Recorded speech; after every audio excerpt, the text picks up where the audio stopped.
kita kan nggak mungkin juga menghindari Pak Karni bahwa ada banyak utusan partai politik.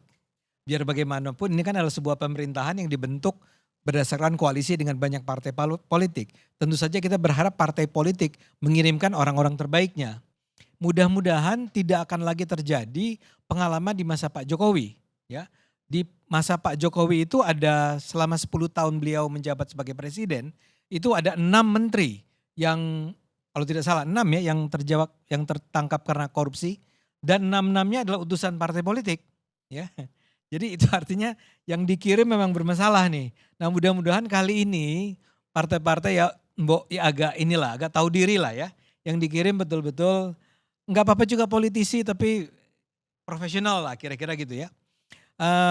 Kalau enggak memang kita khawatirnya bahwa dalam waktu dekat ini kita akan mulai mendengar lagi ada bisa saja ada menteri berikutnya yang kena lagi. Mudah-mudahan ini tidak terjadi. Apalagi sebelum pelantikan Pak Prabowo sudah sempat bertemu dengan para ketua partai dan dalam acara tersebut memang Pak Prabowo secara tegas mengingatkan, jangan kirim saya orang-orang yang akan menggerogoti uang APBN buat kekayaan dia bilang ya, buat kekayaan masing-masing partai atau masing-masing menteri tersebut. Bahwa dia secara khusus menyebut itu di depan para ketua partai menurut saya menunjukkan bahwa dia agak khawatir juga nih. Kalau nggak dijagain ya pengalaman di era Pak Jokowi bisa berulang. Karena menurut saya memang salah satu hal terpenting yang harus dihadapi oleh pemerintahan kita adalah bagaimana memerangi korupsi. Saya setuju soal bahwa ini mungkin terlalu gemuk gitu ya. Bukan setuju bahwa dia terlalu gemuk tapi artinya kalau dia banyak dia pasti punya beban besar terhadap negara kita kan. Tapi kalau misalnya saja dia besar tapi bersih, nggak apa-apa kalau dalam pandangan saya ya. Kalau dalam pandangan saya, dia ramping, dia kan besar tapi masing-masing kementerian itu kurus-kurus. Kurus dalam artian kewenangannya lebih terbatas daripada yang sebelumnya. Dan dalam hal ini saya setuju dengan apa yang dilakukan oleh Pak Prabowo. Nah, kalau mereka ramping-ramping tapi mereka bersih dan bisa dijaga kebersihannya, buat saya sih tadi Anda menyebut berapa tambahan anggarannya 1,95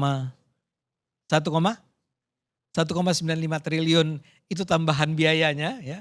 Tapi bahwa mereka bisa menyelamatkan uang rakyat, uang negara jauh lebih baik dibandingkan masa-masa sebelumnya. Mungkin masih kita akan terimalah bahwa mereka itu ramai ada di kabinet tapi orang-orangnya bersih. Orang-orangnya menjaga jangan sampai uang rakyat itu digunakan oleh para menteri itu untuk kepentingan-kepentingan mereka sendiri atau kepentingan partai. Pak Prabowo tuh menyebut kata itu. Jangan gunakan uang APBN ini buat partai ya gitu. Jadi secara spesifik dia menyebut jangan sampai dikorupsi nih.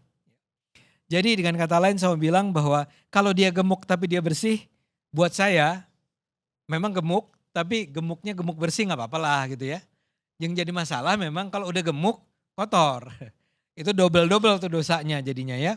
Nah kita harus minta nih agar pemerintah punya mekanisme yang sangat ketat dalam menjaga jangan sampai kementerian-kementerian yang baru yang dibentuk oleh Prabowo ini adalah kementerian-kementerian yang para menterinya berpikir tentang bagaimana memperkaya diri. Nah tapi kembali ke tadi soal penambahan. Saya gembira dengan penambahan-penambahan yang baik.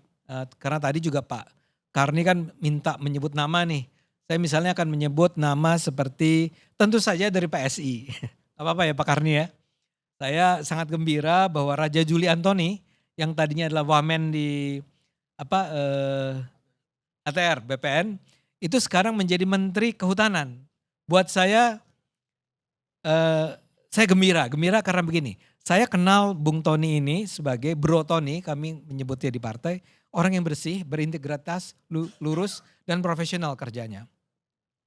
Nah kalau dia jadi Menteri Kehutanan dan kita tahu lah kehutanan itu adalah sebuah sektor yang sangat strategis sebetulnya sangat vital tapi juga rawan dalam hal korupsi ya. Dan bahaya kalau pengelolaan hutan di Indonesia ini dilakukan oleh orang sembarangan gitu ya. Dunia loh yang berharap pengelolaan hutan Indonesia itu adalah pengelolaan yang bertanggung jawab ya. Jadi kalau Raja Juli Antoni bisa menjadi Menteri Kehutanan yang memenuhi ekspektasi dunia, bukan hanya ekspektasi dalam negeri nih. Saya merasa ini adalah sebuah pencapaian yang akan luar biasa. Di luar Raja Juli Antoni ada beberapa teman PSI juga yang bisa masuk tapi di Wamen ya. Ada Isyana, ada Giring ya, Giring Ganesha. Lagi-lagi saya secara khusus menyatakan terima kasih buat Pak Prabowo. Ada satu lagi Fajar sebetulnya. Ya. Fajar ini dari Muhammadiyah. Dan dia jadi, saya lupa jadi wakil menteri apa. Nah di luar itu ada pula misalnya orang seperti, karena saya orang komunikasi, saya akan menyebut secara khusus, saya gembira bahwa menteri komunikasinya Muti Hafid. Memang semestinya orang seperti itu. Pak Karni juga kenal baik lah Mbak Mutia ini kan. Memang udah salah lah kemarin itu milih Johnny Plate gitu ya. Kalau Mutia Hafiz ini menurut saya dia kan orang TV dulu ya Pak Karni kan. Orang Metro kalau gak salah. Jadi udah ngerti penyiaran, masuk DPR dan saya gak tahu apakah di sepanjang karier DPR dia adalah Komisi 1 yang ngurusin tentang penyiaran dan media massa kalau gak salah. Orang semacam ini saya harapkan bisa menjadi seorang pemimpin yang baik dalam hal komunikasi kan media massa maksud saya digital itu kan menjadi semakin vital di Indonesia ini. Kita bukan cuma bicara soal TVRI atau TV-TV swasta tapi kehadiran teknologi digital memungkinkan tumbuhnya secara luar biasa harus komunikasi ke negara ini. Kalau saja ini dikelola oleh seorang menteri yang nggak paham tentang kerumitan persoalan komunikasi penyiaran atau digital, saya khawatir bahwa pengalaman masa lalu itu kayak BTS itu berapa belas triliun itu kan BTS itu dan berapa besar kekayaan yang dirampok oleh sang menteri. Dan saya duga sekarang Muti Hafiz harus bangun lagi dari awal ya karena kan udah dirampok.